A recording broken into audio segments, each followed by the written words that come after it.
Assalamualaikum. Bismillahirrahmanirrahim. Moving on to the second part of general pharmacology. First part में हमने bio availability तक discuss कर लिया था। हम स्टार्ट करते हैं first pass effect. First pass effect का कंसेप्ट ये है कि जब भी हम ओरल एडमिनिस्ट्रेशन करेंगे ड्रग की, ओरल रूट के थ्रू जब भी कोई ड्रग लेंगे तो ड्रग सिस्टेमिक सर्कुलेशन में जाने से पहले पोर्टल सर्कुलेशन में थोड़ी देर के लिए जाएगी। तो उसकी वजह से हमारे पास जो है अवेलेबिलिटी कम हो जाएगी, क्योंकि कुछ ड्रग्स का हिपैटिक मेटाबॉलिज्म होता है। अब जब लीवर में गई तो उनकी मेटाबॉलिज्म हो गया। मेटाबॉलिज्म होने के बाद क्या होता है कि ड्रग एक्सक्रीशन की तरफ चली जाती है। तो इसलिए जो है हमने ओरल रूट के थ्रू ड्रग ले ली और जो है हमें जो उसका रिक्वायर्ड इफ़ेक्ट था वो शो ही नहीं हुआ, रिक्वायर्ड इफ़ेक्ट अचीव ही नहीं हुआ। क्योंकि रिक्वायर्ड इफ़ेक्ट तो तब अचीव होता है कि वो हमारे पास जल्दी से सिस्टमिक सर्कुलेशन में पहुंचती, अपने टारगेट पे पहुंच के एक्शन करती। अब जब वो पोर्टल सर्कुलेशन में गई, वहाँ उसका मेटाबॉलिज्म हो गया और उसने सिस्टमिक सर्कुलेशन तक पहुँचने से पहले ही उसको फारिग करके बॉडी से निकाल दिया। ये इसका हिपैटिक फर्स्ट पास इफेक्ट का कंसेप्ट है। With oral administration drugs are absorbed into portal circulation and initially distributed to the liver. For some drugs, their rapid hepatic metabolism decreases by availability. That is the first pass effect. ये first pass effect है। यहाँ पे diagram के through बताया हुआ है। Mouse के through stomach में गई, स्टमक से इसको चाहिए तो था तो यहाँ से सिस्टमिक सर्कुलेशन में चली जाती, लेकिन यहाँ से इतनी सारी ड्रग आई लीवर में, लीवर में जो है ना काफ़ी सारा पोर्शन उसका मेटाबॉलिज्म हो गया, काफ़ी सारे पोर्शन का। जो थोड़ा बचा कुचा पोर्शन था वो सिस्टमिक सर्कुलेशन में आया, इसलिए हमें रिक्वायर्ड जो इफ़ेक्ट था वो हमारे पास आया ही नहीं। अब यहाँ पे इन्होंने क्लिंग कोरिलेट लिखा हुआ है। Lidocaine is given IV, intravenously दी जाती है, and nitroglycerin is given sublingually to avoid extensive first pass metabolism. अब फर्स्ट पास मेटाबॉलिज्म तब होगा जब ओरल रूट के थ्रू दी जाए। अब इन ड्रग्स का जो है ना हिपैटिक मेटाबॉलिज्म है, जिसकी वजह से हमने इनको ज़ाया होने से बचाने के लिए लाइडोकेन को दे दिया हमने आईवी रूट के थ्रू दे दिया, ताकि हमें लीवर के पास इसको जाना ही ना पड़े। और इसी तरह नाइट्रोग्लिसरीन जो है इसको हम सबलिंगुअली देते हैं ज़बान के नीचे, ताकि ये भी वहाँ से डायरेक्ट जो है सर्कुलेशन में चली जाए, जिसकी वजह से हमारे पास फर्स्ट पास इफ़ेक्ट से इसको बचा लें। नेक्स्ट पार्ट है हमारे पास डिस्ट्रीब्यूशन। अब हमने सिस्टमिक सर्कुलेशन तक ड्रग को पहुंचा दिया था एब्जॉर्प्शन करवा के। उसके बाद जो है डिस्ट्रीब्यूशन में क्या है? Distribution is a process of distribution of drug from systemic circulation to organs and tissue. अब रिक्वायर्ड ऑर्गन और टिश्यू तक ड्रग्स को जो पहुंचा रहे हैं इफ़ेक्ट के लिए, तो उसको हम कह रहे हैं डिस्ट्रीब्यूशन। नीचे डिटेल्स में ये बताया हुआ कि जब भी ड्रग्स बॉडी के अंदर एडमिनिस्टर होती हैं तो प्रोटीन्स के साथ बाइंड कर लेती हैं, उसके थ्रू वो सिस्टमिक सर्कुलेशन में एक एरिया से दूसरे एरिया तक जाती हैं, अपने रिक्वायर्ड एरिया तक जाती हैं। अब जो है जितनी भी ड्रग बॉडी में एडमिनिस्टर करते हैं उसका एक इक्विलिब्रियम बन जाता है प्लाज्मा प्रोटीन के साथ बाइंड होने का। मतलब एक पोर्शन 50% जो है बाइंड हो गया, 50% फ्री पड़ा हुआ है। हमने याद रखना है कि जो है ड्रग जब फ्री पड़ी है, बाइंड नहीं है, तब वो एक्टिव एंड फ्री। जब ये प्रोटीन के साथ बाइंड हो गई, प्लाज्मा प्रोटीन के साथ, तब ये इनएक्टिव हो गई, इनएक्टिव। अब ये होता है कि हमने मिसाल के तौर पर 2 ड्रग्स दिए हैं, एक यहाँ पे एग्जांपल दिया सल्फोनामाइड्स एंड बिलिरुबिन। अब सल्फोनामाइड ने भी प्लाज्मा प्रोटीन के साथ बाइंड करना है, बिलिरुबिन ने भी बाइंड करना है। अब ये दोनों आपस में कंपटीशन करेंगी, जिसकी एफिनिटी प्लाज्मा प्रोटीन के साथ ज़्यादा होगी वो प्लाज्मा प्रोटीन के साथ बाइंड कर लेगी, और जिसकी एफिनिटी कम होगी वो अकेली पड़ी रह जाएगी। अब उस केस में क्या होता है, इफ़ेक्ट स्पीड और तरह क्या आती है। इसलिए ड्रग इंटरेक्शंस जो है ना, हमने कोई भी ड्रग देनी हो पेशेंट को तो इससे पहले सारा ये पूछना होता है कि आप पहले कोई ड्रग ले तो नहीं, आपको पहले इस तरह कोई मसला तो नहीं, ताकि ये ना हो कि उसका इफ़ेक्ट ज़्यादा हो जाए या उसका इफ़ेक्ट शो ही ना हो बिल्कुल। तो इस चीज़ से बचने के लिए हमने ड्रग इंटरेक्शंस को कंसीडर करना होता है, वो भी हम देखेंगे आगे जाके।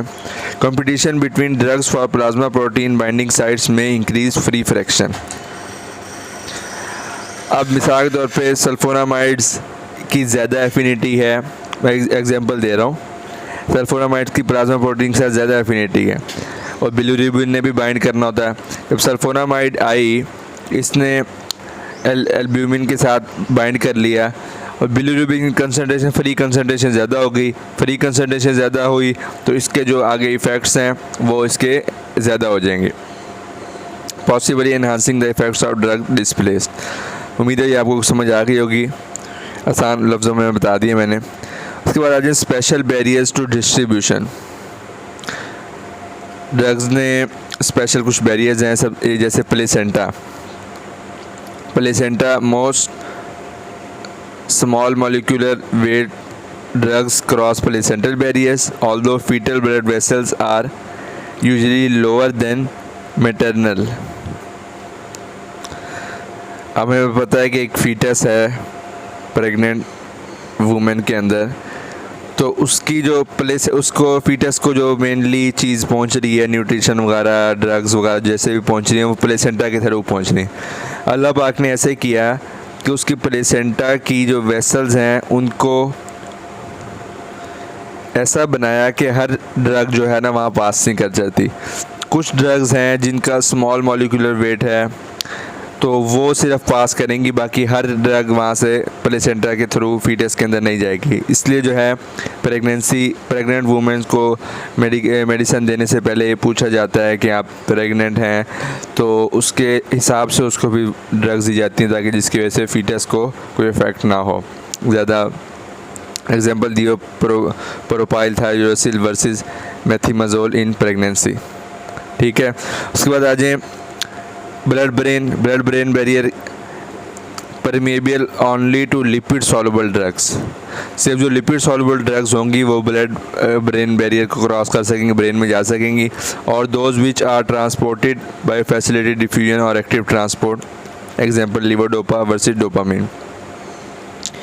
सिर्फ लिपिड सॉल्युबल ड्रग्स जो हैं वो ब्रेन के अंदर जा सकती हैं, हमने ये पॉइंट यहाँ पे याद रखना है। If a drug crosses blood-brain barrier, it will easily cross placenta. ये भी एक पॉइंट आपके जहन में होना चाहिए, अगर एक ड्रग ब्लड ब्रेन बैरियर को क्रॉस कर रही है तो प्लेसेंटा को भी क्रॉस कर सकती है। उसके बाद ड्रग्स सेफर इन प्रेगनेंसी में सेफर कौन सी ड्रग्स हैं? वाटर सॉल्युबल, लार्ज मॉलिक्यूल्स हों, हमने देखा स्मॉल मॉलिक्यूल वेट वाली क्रॉस कर जाती हैं। उसके बाद थर्ड है प्रोटीन बाउंड होंगी तो वो भी इजीली क्रॉस कर ही नहीं सकेंगे क्योंकि पहले ही स्मॉल मॉलिक्यूल चाहिए, प्रोटीन उसके अटैच होगी तो और ज़्यादा साइज़ बड़ा हो गया। तो ये इस तरह की ड्रग्स जो हैं प्रेगनेंसी के अंदर सेफ होती हैं। नेक्स्ट पॉइंट जो है हमारे पास वो है अपेरेंट वॉल्यूम ऑफ डिस्ट्रीब्यूशन। ये डेफिनेशन भी इसकी पूछी जाती है और इससे रिलेटेड न्यूमेरिकल्स भी आपके पास आते हैं। Apparent volume of distribution is a kinetic parameter of drug which correlates dose with the plasma level at zero time. इन्होंने इसकी मैथमेटिकल डेफिनेशन दी हुई है डोज का रिलेशन कंसंट्रेशन के साथ। तो ये डेफिनेशन आपने कंसेप्ट के लिए जहन में रखनी है, लेकिन पेपर में अगर आपकी डेफिनेशन पूछी जाती है तो वो मैं आपको लिखवाता हूँ। वो ये है, it is an approximate or apparent volume of the body compartments that is required to accommodate the drug in the same concentration as in the plasma। ये डेफिनेशन आपने याद करनी है और पेपर के लिए लिखनी है। इससे कंसेप्ट देख लें। कि यहाँ पे हमें वो वॉल्यूम बॉडी कंपार्टमेंट्स का जो ड्रग को अकोमोडेट कर सके, जो हमने डोज दी है, उन कंसंट्रेशंस में जो कंसंट्रेशन प्लाज्मा के अंदर हैं, ये सी plasma concentration at zero time. This relationship can be used for calculating VD, volume of distribution, by using the dose if one knows plasma concentration at zero time. हमारे पास दो चीज़ें अगर इन तीनों में से दी होंगी, अक्सर न्यूमेरिकल में हिस्सा होता है, वॉल्यूम डिस्ट्रीब्यूशन फाइंड करना होता है, ये दो चीज़ें दी हुई हैं, या डोज फाइंड करनी, ये दो चीज़ें दी हुई हैं, तो इस फार्मूले के थ्रू हम ये चीज़ें फाइंड कर सकते हैं। Volume of distribution is low, अब लो होगी when high percentage of drug is bound to plasma proteins. इसको याद रख लेंगे, ये रिलेशन याद रखें, ये इन्वर्सली प्रोपोर्शनल है। जब ये चीज़ हाई हो रही है, मतलब high percentage of drug is to plasma protein के साथ प्लाज्मा कंसंट्रेशन ज़्यादा हुई है, तो वॉल्यूम डिस्ट्रीब्यूशन ऑटोमेटिकली लो होगी। Volume distribution is high when a high percentage of drug is being sequestrated in the tissues. This raises the possibility of displacement by other agents. जब tissues में चली गई, plasma concentration कम हो गई, ये कम हुई, तो यहाँ पे इसकी वॉल्यूम ऑफ डिस्ट्रीब्यूशन इंक्रीज़ हो गया। Volume of distribution is needed to calculate a loading dose in the clinical setting. Loading dose हम आगे देखेंगे, उसको फाइंड करने के लिए वॉल्यूम ऑफ डिस्ट्रीब्यूशन की हमें ज़रूरत होती है। ये देख लें, फिजियोलॉजी में भी पढ़ा है हमने, अप्रॉक्सीमेट वैल्यूज़ 70 kg के जो एक आदमी है, ह्यूमन है, तो उसमें देख लें प्लाज्मा वॉल्यूम 3 लीटर होता है, ब्लड वॉल्यूम 5 लीटर होता है, extra fluid volume 12 to 14 litre, total body water 40 to 42 litres तक बॉडी का वाटर होता है। नेक्स्ट एक और कॉन्सेप्ट है redistribution. In addition to crossing blood-brain barrier, lipid-soluble drugs redistribute into fat tissues prior to elimination. Lipid-soluble drugs जो हैं वो एक दफ़ा एक टिश्यू में गई, उसके बाद बजाय इसके कि वो वहाँ से उनका एलिमिनेशन हो जाए, मेटाबॉलिज्म हो के एलिमिनेशन हो जाए, वो क्या करती हैं, एक टिश्यू में जाके एक्शन शो किया, उसके बाद वो किसी और टिश्यू में जाके भी एक्शन शो करती हैं। इसको हम कह रहे हैं रीडिस्ट्रीब्यूशन। ये मोस्टली CNS ड्रग्स में होता है, क्योंकि CNS ड्रग्स ये हमने पढ़ा है कि ब्लड ब्रेन बैरियर को जो वो ड्रग्स क्रॉस करेंगी जो लिपिड सॉल्युबल होंगी। In case of CNS drugs, the duration of action of an initial dose may depend more on the distribution rate than on half-life. बताया ये हुआ है कि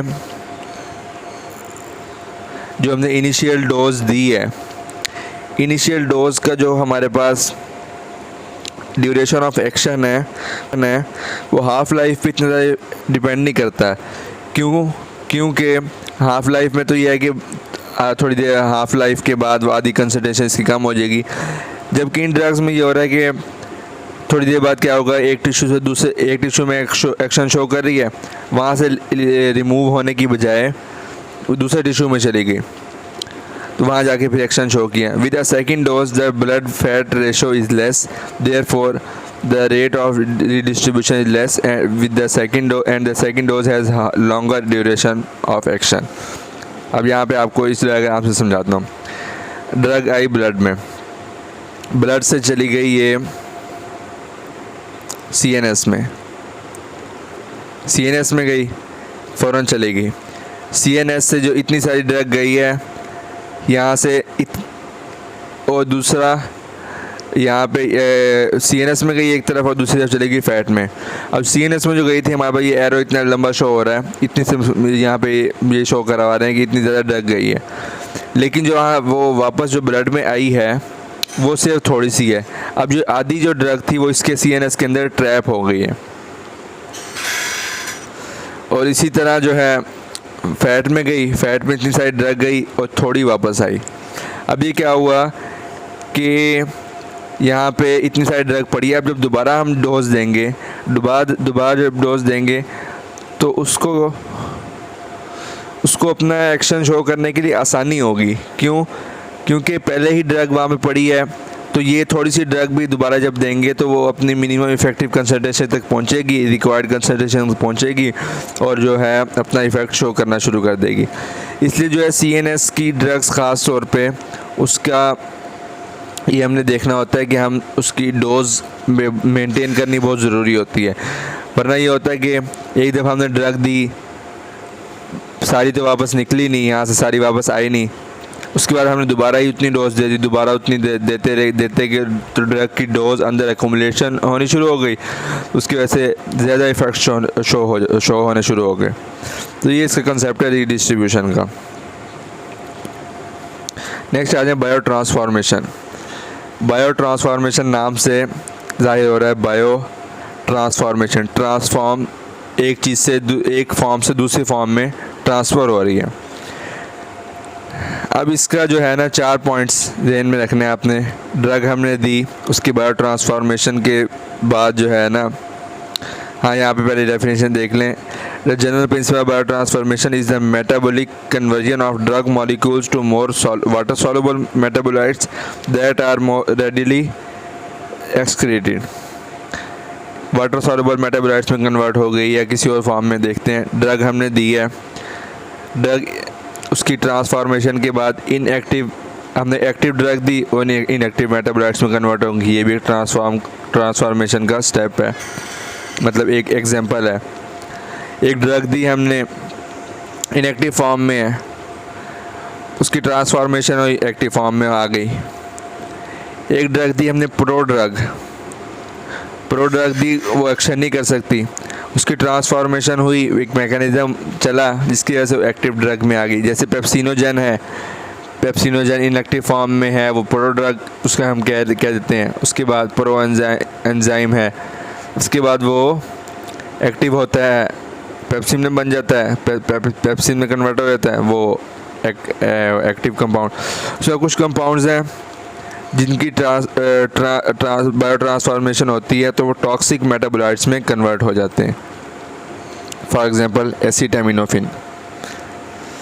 तो यहाँ पे एक clinical correlate biotransformation of benzodiazepine diazepam results in formation of nordiazepam, a metabolite with sedative hypnotic activity and long term duration of action.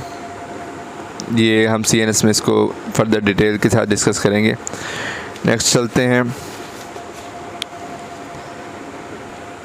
ये हमारे पास है biotransformation classification. Biotransformation किस रूट के थ्रू होती है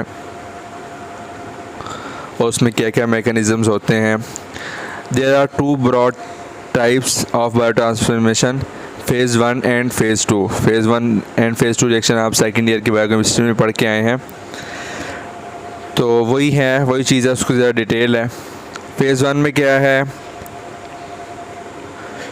phase 1 bio transformation is a modification of drug molecule by oxidation, reduction और hydrolysis. इन 3 methods के थ्रू अगर किसी ड्रग की मॉडिफिकेशन हो रही है, बायो ट्रांसफॉर्मेशन हो रही है, तो वो आएंगे फेज़ 1 रिएक्शन में। इनमें से कोई भी एक अगर आ जाए हमारे पास स्टेप। अब आ जाते हैं माइक्रोसोमल मेटाबॉलिज्म। इससे पहले मैं आपको बता दूं फेज़ 2 रिएक्शंस क्या क्या होते हैं। फेज़ 2 रिएक्शंस हमारे पास conjugation with endogenous compounds like glucuronidation, acetylation, glutathione conjugation वगैरह। अब इसको हम 1 बाय 1 डिस्कस कर लेते हैं। फेज़ 1 रिएक्शन में एक है माइक्रोसोमल मेटाबॉलिज्म, एक है नॉन माइक्रोसोमल मेटाबॉलिज्म। अब माइक्रोसोमल मेटाबॉलिज्म में क्या है? साइटोक्रोम P450 एंजाइम्स की इन्वॉल्वमेंट है। अब ये जो एंजाइम्स हैं P450 एंजाइम्स, ये mainly localised in smooth endoplasmic reticulum, liver और स्मूथ एंडोप्लाज्मिक रेटिकुलम जो है ना लिवर के सेल्स में, मेनली ये लिवर के सेल्स में, उसके अलावा जीआई ट्रैक्ट और लंग्स, किडनी में भी। मेनली हम P450 को जब डिस्कस करते हैं, हमारा मेन जो होता है कंसर्न वो लिवर के साथ होता है। Major enzymes which involve in phase 1 reactions. Phase 1 reaction में मेनली जो माइक्रोसोमल मेटाबॉलिज्म हम पढ़ रहे हैं, उसमें साइटोक्रोम P450 एंजाइम्स हैं। अब वो कहाँ पे होते हैं? स्मूथ एंडोप्लाज्मिक रेटिकुलम में होते हैं। P450s have an absolute requirement for molecular oxygen and NADPH। हम इसमें mainly oxidations including hydroxylation and dealkylations पढ़ रहे हैं। तो ऑक्सीडेशन जहाँ पे आएगी वहाँ पे ऑक्सीजन की ज़रूरत तो होगी, याद रखने के लिए ऑक्सीजन की ज़रूरत, और NADPH क्योंकि ऑक्सीडेशन हो रही है। Multiple cytochrome P450 families differ by amino acid composition, by substrate specificity and by sensitivity to inhibitors and to inducing agents. अब ये आपने सिर्फ इंट्रो के लिए याद रख लिया। अब मेनली जो साइटोक्रोम P450 की कहानी है ना, वो इधर टेबल के अंदर और टेबल के नीचे मैंने लिखी हुई है। अब यहाँ पे ये टेबल आपको पूरा दिया हुआ है। ये जो है ना, इसको अगर पूरा याद होता है या नहीं होता, वो आप जिस तरह भी करना चाहें कर लें। इसको मैं आपको निमोनिक के थ्रू याद करवाऊँगा ये। अब वो किस तरह, अब कुछ चीज़ें हैं साइटोक्रोम P450, ये इंड्यूसर यहाँ पे लिखा हुआ है, मैं अलग से नहीं लिखता। साइटोक्रोम P450 इंड्यूसर्स और साइटोक्रोम इनहिबिटर्स। अब साइटोक्रोम P450 एंजाइम्स हैं, ठीक है। अब वो एंजाइम्स हैं जिन्होंने एक ड्रग आई और उसका मेटाबॉलिज्म करवाना है। अब कुछ ड्रग्स ऐसी हैं जो इन एंजाइम्स को, ये साइटोक्रोम, इनके नाम याद करें ना करें इतने ज़्यादा इंपॉर्टेंट नहीं है, ये नाम दिए हुए हैं। अब ये एंजाइम्स हैं, कुछ ड्रग्स आके इनको एक्टिव कर देती हैं, इनकी इंडक्शन करवा देती हैं। मतलब इंडक्शन का मतलब कह रहे हो, इनको स्टिमुलेट कर देती हैं आसान लफ्ज़ों में। कुछ ड्रग्स आके इन एंजाइम को स्टिमुलेट कर देती हैं, और जब ये एंजाइम स्टिमुलेट होंगे तो वो मेटाबॉलिज्म जिन ड्रग्स का इन एंजाइम के ऊपर डिपेंडेंट है उसको फास्ट कर देंगे। और जल्दी से बॉडी से रिमूव करवा देंगे, एलिमिनेशन करवा देंगे। कौन? ये साइटोक्रोम P450 इंड्यूसर्स। जो इंड्यूसर्स हैं उन्होंने आके इन एंजाइम्स को एक्टिव करवाया। एक्टिव करवाने के बाद इन्होंने उन ड्रग्स के मेटाबॉलिज्म को तेज़ स्पीड अप करवा दिया जो इन एंजाइम पे डिपेंड कर रही थी। यहाँ पे एग्जांपल दी हुई है, थियोफिलीन है। मिसाल के तौर पर थियोफिलीन एक पेशेंट ने ली है जो चाय के अंदर होती है। थियोफिलीन एक पेशेंट ने वो की है, इंजेस्ट की है। अब ये इंड्यूसर्स दो चीज़ें यहाँ पे दी हुई हैं, एरोमेटिक हाइड्रोकार्बन, स्मोक। थियोफिलीन एक बंदे ने ली है, उसको अगर स्मोकिंग कर रहा है, वो स्मोक उसने इनहेल कर लिया, उसकी वजह से उसका ये एंजाइम जो है ना वो एक्टिव हो गया। इस एंजाइम ने क्या काम करना था? थियोफिलीन की मेटाबॉलिज्म को स्पीड अप करना था, मेटाबॉलिज्म करवाना था। जब ये एक्टिव हो गया, ज़्यादा क्वांटिटी में स्टिमुलेट हो गया, तो इसको जल्दी जो है ना ये बॉडी से एक्सक्रीट करवा देगा, इसका मेटाबॉलिज्म करवा देगा। लेकिन हम थियोफिलीन ले ली, उसके साथ हमने क्विनोलोन ले लिया। क्विनोलोन दिया जब पेशेंट को, तो यही एंजाइम ने इनहिबिटर है ना, साइटोक्रोम P450 इनहिबिटर, जैसा ये साइटोक्रोम P450 एंजाइम है। अब क्विनोलोन ने इस एंजाइम को स्लो करवा दिया, इनहिबिट करवा दिया, उसका जो है स्पीड स्लो करवा दी, उसको काम करने से रोक दिया। और जब इसने काम करने से रुक गया ये एंजाइम, तो इसकी वजह से थियोफिलीन का मेटाबॉलिज्म स्लो हो गया। थियोफिलीन अब जो है वो अब बॉडी से आराम से निकलेगी, जो अब नॉर्मल स्पीड में निकल रही थी उससे आराम से निकलेगी। ये है इंड्यूसर्स और इनहिबिटर्स का कंसेप्ट। उम्मीद है आपको समझ आ गई होगी। अब कुछ चीज़ें ऐसी हैं, ये सारे जो नाम लिखे हुए हैं, ये क्या करवा रही हैं? साइटोक्रोम P450 को इंड्यूस करवा रही हैं, जिसकी वजह से ड्रग्स का मेटाबॉलिज्म स्पीड अप होता है और ड्रग्स जल्दी बॉडी से रिमूव हो जाती हैं। और ये ड्रग्स हैं क्विनोलोन, मैक्रोलाइड्स वगैरह, ये नीचे सारे मैं इसको निमोनिक के थ्रू याद करवाता हूँ। अब ये वो ड्रग्स हैं जब ये हम पेशेंट को देंगे उसकी वजह से साइटोक्रोम P450 का एंजाइम्स हैं जो उनकी इनहिबिशन हो जाएगी। उनकी इनहिबिशन होगी तो जो ड्रग्स इनके ऊपर डिपेंडेंट हैं, जिनका मेटाबॉलिज्म एंजाइम्स पे डिपेंडेंट है, उनका मेटाबॉलिज्म स्लो हो जाएगा, वो बॉडी में ज़्यादा देर तक रहेंगी, ज़्यादा देर तक इफ़ेक्ट शो करेंगी। इसलिए जो है हम जो कोई भी ड्रग देने से पहले हम चेक करते हैं कि कौन सी ये इस ड्रग का साइटोक्रोम P450 से क्या लेना देना है, क्या इंटरेक्शन है। ड्रग इंटरेक्शन इसलिए बहुत इंपॉर्टेंट है। ये मैं आपको कंसेप्ट अच्छी तरह समझा रहा हूँ, कोई कन्फ्यूजन है तो पूछ सकते हैं आप, क्योंकि ये कंसेप्ट आपका पूरी फार्मा में हर चैप्टर के अंदर तकरीबन ये आना है, तो इसको अच्छी तरह समझ लें। अब कुछ चीज़ें ऐसी हैं, ये निमोनिक है, smoking and drinking in barbs car riffs her fan. Smoking जो है ना, ये साइटोक्रोम P450 की इंडक्शन करवाता है। ये यहाँ पे स्मोक लिखा हुआ है। Smoking and drinking means alcohol, chronic alcohol, ठीक है। इन बाब्स कार बारबिचुरेट्स, कार्बामेजिपिन, रिफाम्पिन, ये रिफाम्पिन दिया हुआ है, हर फेनिटोइन, ये एंटी कन्वल्जेंट्स हैं ये 3। मतलब ये सारी ड्रग्स जो हैं साइटोक्रोम P450 को इंड्यूस करवा रही हैं, जिसकी वजह से मेटाबॉलिज्म ड्रग्स का बाकी जो इस पे साइटोक्रोम P450 पे डिपेंडेंट है वो मेटाबॉलिज्म फास्ट हो गया और ड्रग्स जो हैं जल्दी बॉडी से रिमूव होनी शुरू हो गई। और इसके साथ ST जोहान्स वर्ड, ये भी इम्पॉर्टेंट है, MCQ आया हुआ है फास्ट में। उसके बाद इनहिबिटर्स, ये इंड्यूसर्स से और इनहिबिटर्स में है ये mnemonic coke plus grapefruit juice with your PI। Coke, C for cimetidine, O for omeprazole, proton pump inhibitor है, K फॉर कीटोकोनाजोल और E फॉर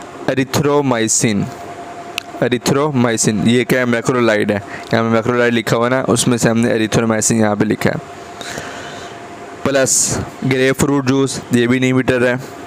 उसके साथ प्रोटीएज इनहिबिटर, ये भी हमारे पास इनहिबिटर है। तो ये सारे जो आपको नाम शो हो रहे हैं, एक्यूट अल्कोहल, यहाँ पे एक्यूट अल्कोहल है, यहाँ पे क्रोनिक अल्कोहल है, ये भी आपने याद रखना है। अब मैक्रोलाइड जो है ना वो 3 है हमारे पास, एजिथ्रोमाइसिन, क्लैरिथ्रोमाइसिन और एरिथ्रोमाइसिन। इसका जो हम कंसीडर जो ज़्यादा करते हैं ना वो एरिथ्रोमाइसिन का, क्योंकि इसका इफ़ेक्ट जो है इनहिबिशन का इफ़ेक्ट सबसे ज़्यादा है, इसलिए हम इसको कंसीडर करते हैं। अब इंड्यूसर्स और इनहिबिटर्स का क्वेश्चन किस तरह आपके पास आता है। Question about inducers is important in oral contraceptives. Oral contraceptive drugs जो है हमारे पास सिनेरियो दिया होता है कि एक जो है फीमेल ने ओरल कंट्रासेप्टिव ली है, तो लेकिन इसके बावजूद जो है उसकी जो प्रेगनेंसी हो गई है, तो उसकी वजह बताएं क्या हो सकती है। वो ये कि इंड्यूसर ड्रग साथ वो कोई और ड्रग ले रही थी जो कि साइटोक्रोम P450 की इंड्यूसर है। साइटोक्रोम P450 के इंड्यूसर ने क्या किया, ओरल कंट्रासेप्टिव का जो है ना मेटाबॉलिज्म फास्ट करवाया, उसकी एलिमिनेशन जल्दी करवा दी, उसका इफ़ेक्ट शो नहीं हो सका, जिसकी वजह से जो है ओरल कंट्रासेप्शन नहीं हुई और जो है वो फीमेल प्रेग्नेंट हो गई है। तो ये इसका इस तरह का सिनेरियो आता है, ये भी आप सिनेरियो एक दफ़ा रीड कर लें।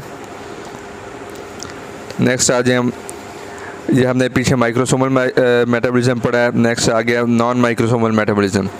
इसमें हमारे पास hydrolysis, monoamine oxidases, alcohol metabolism.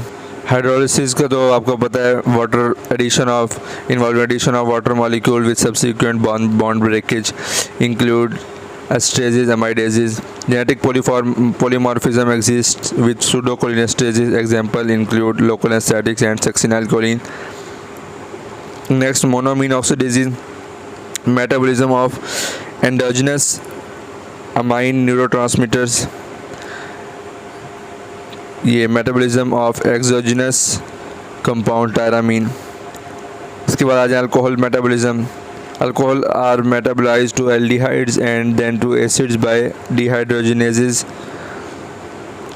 तो ये कोई इतना इम्पोर्टेंट कंसेप्ट नहीं है, आपको याद होना चाहिए, SCQ में आया हुआ है पास में एक दफ़ा।